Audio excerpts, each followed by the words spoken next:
Assalamualaikum warahmatullahi wabarakatuh. Selamat sore Kak Dia selaku advokat magang Eko Hadi dan Sugiarto atau EHS Law Firm dan juga teman-teman yang berbahagia semuanya. Kami bertujuh selaku mahasiswa semester 2 program studi ilmu hukum Fakultas Hukum Universitas Negeri Semarang. Maksud dan tujuan kedatangan kami di sini adalah untuk melakukan observasi dan juga wawancara sebagai pemenuhan tugas hukum dagang mengenai firma.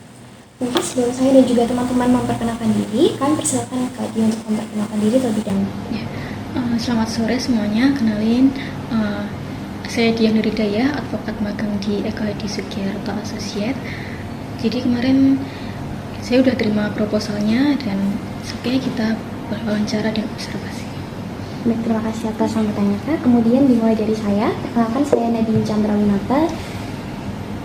Dan saya izinkan yang perkenalkan diri, nama saya Muhammad Ziaulahab. Dan saya Diva Ayuspita. Saya Lydia Yulandari. Kemudian ada saya Muhammad Firdaus Nuzula. Saya Dimas Bagus Pandung. Saya Nabila Isyana Putri. Baik Kak, saya izin untuk mulai wawancaranya aja ya Kak mengenai EHS Law Firm ini sendiri. Saya mau nanya terkait bagaimana sih Kak prosedur dan proses pendirian dari EHS Law Firm ini sendiri?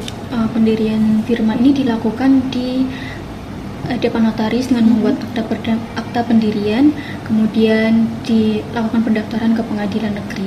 Untuk dasar hukumnya bisa dilihat di KUHD pasal 23. Juga ada di sini proses pendiriannya atau pendaftarannya ada di Permenkumham nomor 17 tahun 2018. Oke Kak. Untuk pertanyaan selanjutnya aku mau nanya nih Kak, kalau di EHS Law Firm sendiri itu siapa aja sih Kak pihak yang bertanggung jawab dalam operasional firma ini?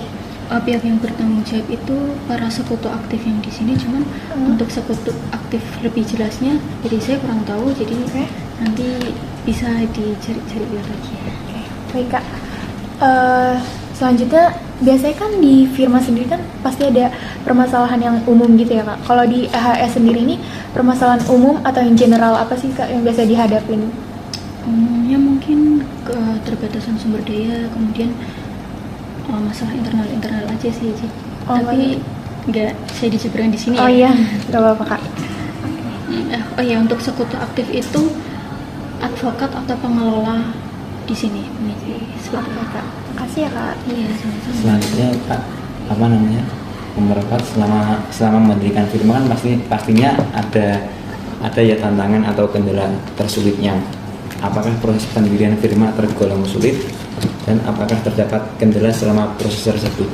Kalau pendiriannya sih administrasinya nggak terlalu sulit sih, cuma untuk kendala kurang tahu ya, soalnya juga pas pendirian juga saya kan juga kayak ini. Selanjutnya saya ingin menanyakan mengenai legalitas firma. Bagaimana bentuk izin usaha yang dimiliki oleh firma dan agar dapat menjalankan operasionalnya secara sah menurut ketentuan hukum yang berlaku. Biasanya firma hukum memiliki izin usaha dalam bentuk akta pendirian, kemudian juga ada pengesahan dari pengadilan. Terus juga firma ini wajib memiliki NIP. NIP tahu kan nomor induk? Iya. Nomor induk berusaha. Kemudian juga ada izin dari online single submission yang diprosesin di situ. Pertanyaan selanjutnya, dalam pendirian firma pasti kan ada identitas tersendiri. Bagaimana bentuk identitas hukum dalam firma ini? Firma tidak berbadan hukum, tetapi merupakan bentuk persekutuan perdata. Nah, identitas hukumnya itu mengacu pada nama firma dan akta pendiriannya. Untuk pertanyaan selanjutnya, menurut buku yang sudah saya baca, di dalam sebuah firma ada yang namanya sekutu aktif. Yang ingin saya tanyakan yaitu di EHS sendiri bagaimana pembentukan struktur organisasi dan pembagian poinnya? Di EHS sendiri struktur biasanya terdiri dari sekutu aktif yang mengelola dan mengambil keputusan. Nah, sekutu aktif ini kan bertanggung jawab menjalankan kegiatan usaha, memimpin perkara, kemudian mengelola keuangan.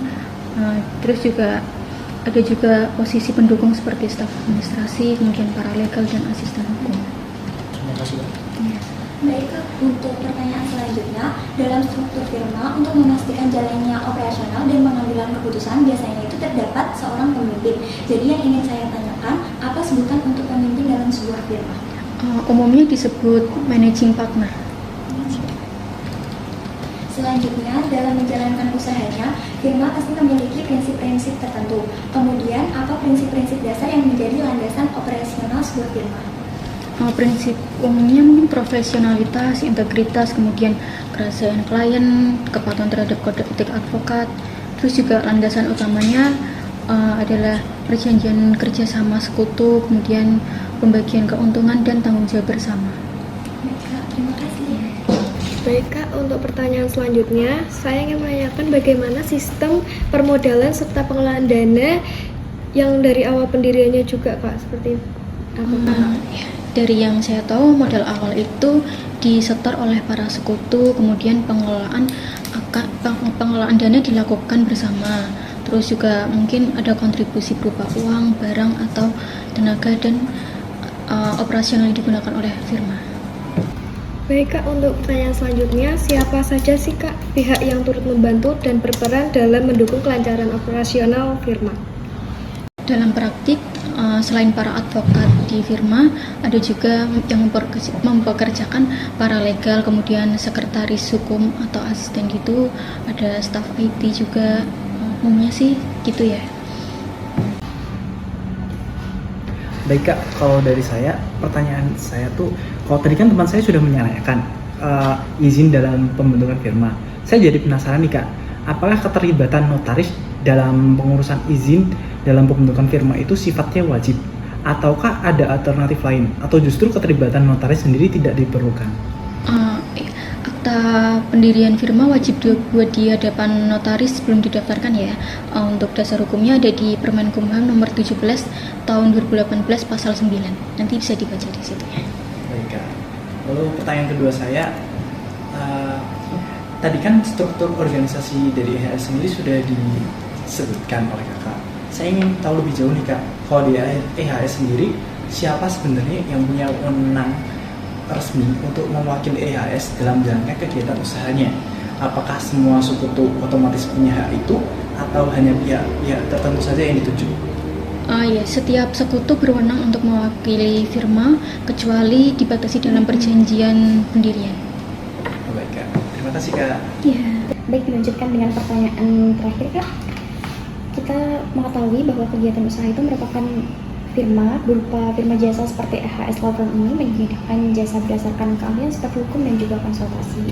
Kemudian, apa saja bentuk kegiatan usaha yang dijalankan oleh firma EHS Law Firm ini Kak? Dan bagaimana sih perbedaannya jika dilakukan secara manual ataupun konvensional?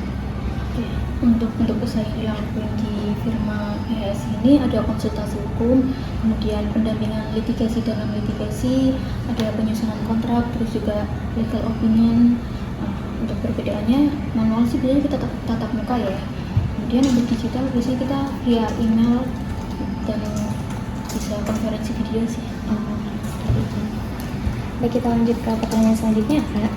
Kita tahu ya teman-teman semuanya bahwa firma itu kan tidak memiliki sistem migrasi yang terstruktur seperti yang ada di dalam perizinan usaha.